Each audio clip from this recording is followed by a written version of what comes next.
Shrimad Bhagavad Gita chapter 2 श्लोक 64 and 65।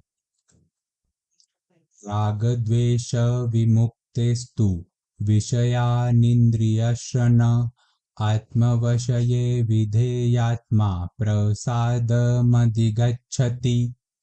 प्रसादे सर्वदुःखानां हानिरस्योपजायते।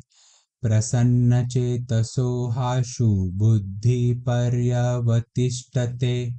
तो अभी इन दो श्लोक में भगवान बताते हैं कि जिसका मन राग और द्वेष से मुक्त है, आजाद है, मतलब जिसके मन में गुस्सा जलन किसी दूसरे के लिए है नहीं, जो किसी से जलता नहीं है कि मतलब अगर सामने वाले को उससे ज्यादा मार्क्स अगर आया तो चलो मैं जलने लग जाऊं। तो जिसका मन ऐसा नहीं है, जो किसी और से जलन गुस्सा नहीं होता है, जो किसी और पे गुस्सा नहीं करता है कि सामने वाला अगर उसकी बात नहीं मान रहा है, अगर उसके हिसाब से नहीं चल रहा है, अगर वो उसका बुरा भी कर रहा है, तो जो सामने वाले पे ऐसे गुस्सा नहीं होता है, जिसके मन में ऐसे फीलिंग्स नहीं है और जिसकी इंद्रिया जिसके सेंसेस उसके कंट्रोल में है, मतलब उसकी सेंसेस ऐसा नहीं कि उससे कुछ भी करा रहे कि अगर फालतू दोस्त अगर मिले, अगर वो उनको कह रहे हैं कि चलते वीकेंड है, ऑफिस का पार्टी है, ड्रिंक करते स्मोक करते और वो हमेशा गलत चीजें करा रहे हैं, तो ऐसे लोग के इंद्रिया जो सेंसेस रहते हैं वो उनके कंट्रोल में नहीं रहता है।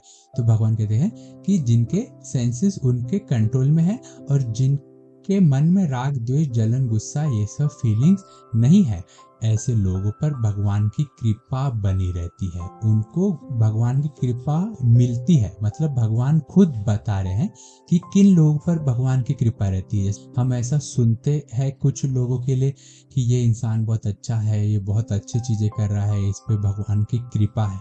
तो भगवान बता रहे हैं कि कैसे लोगों पे भगवान की कृपा रहती है, जो जिसके मन में गुस्सा जलन किसी और के लिए नहीं है और जिसकी इंद्रिया जिसके सेंसेस उसके कंट्रोल में है। ऐसा नहीं कि अपना लाइफ जो इंसानी जीवन मिला है 84 मिलियन स्पीशीज के बाद जो ह्यूमन फॉर्म जो मिला है हमको, उसको मैं टाइम पास करने में वेस्ट मैं करूँ। तो जो ऐसा नहीं है, जो हमेशा अपना ग्रोथ करने के बारे में सोचता है, जो हाईएस्ट पोटेंशियल टच करने के बारे में सोचता है और जो लोगों को हमेशा अच्छा करता है, जो सिर्फ खुद का ही नहीं सोचता है, तो ऐसे लोगों पे भगवान की कृपा बनी रहती है। और फिर भगवान बोलते हैं कि ऐसे लोगों की जो माइंड रहता है वो बहुत जल्दी स्टेबल होता है।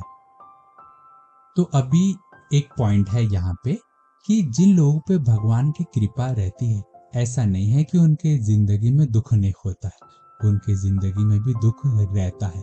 हमें ऐसा नहीं सोचना है कि चलो मैं रामायण पढ़ने जा रहा हूँ, मैं भगवत गीता पढ़ने जा रहा हूँ तो मेरी जिंदगी में दुख नहीं रहेगा, मैं लोगों का अच्छा कर रहा हूँ तो मुझे दुख नहीं मिलेगा, क्योंकि किसी का अच्छा करते हैं तो हमें अच्छा फल आता है और उससे हम सुखी रहते हैं। हमें ऐसा नहीं सोचना है, हमें कर्म के बारे में सोचना है। ऐसा बिल्कुल नहीं है कि दुख ना हो, जिंदगी दुखों का घर है तो यहाँ पे दुख रहेगा ही, बट अगर हम ये सब चीजें करेंगे तो हमको उस दुख को झेलने की शक्ति प्राप्त हो जाएगी, मिलेगी। हम उस दुख के समय हम ज्यादा विचलित नहीं होंगे, परेशान नहीं होंगे, हम अपना कूल नहीं खो देंगे, हम सामने वाले पे गुस्सा नहीं कर देंगे, हम उसको ऐसा नहीं बोलेंगे अरे यार तूने पहले क्यों नहीं ऐसा किया, तू अब ऐसा कर रहा है, तुझे पहले सोचना चाहिए था।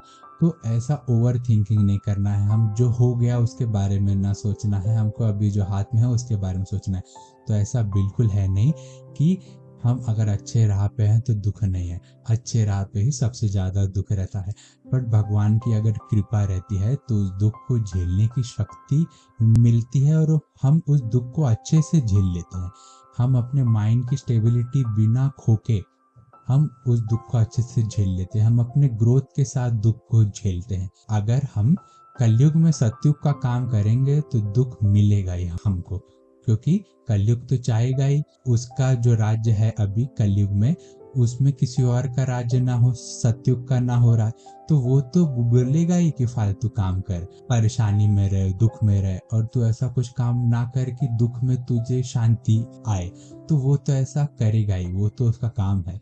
और हमारा काम क्या है कि उसके कंट्रोल में ना आना। हमको समझना है कि अगर मैं कलयुग में सतयुग का काम करूंगा तो वो मना करेगा ही मुझको करना, तो कोई तो शक्ति है जो मुझे रोक रही है अच्छा करने से। तो ये मेरी जिम्मेदारी है कि मैं पूरी अपनी शक्ति लगाऊं कि मैं मेरा अच्छा करूं खुद से।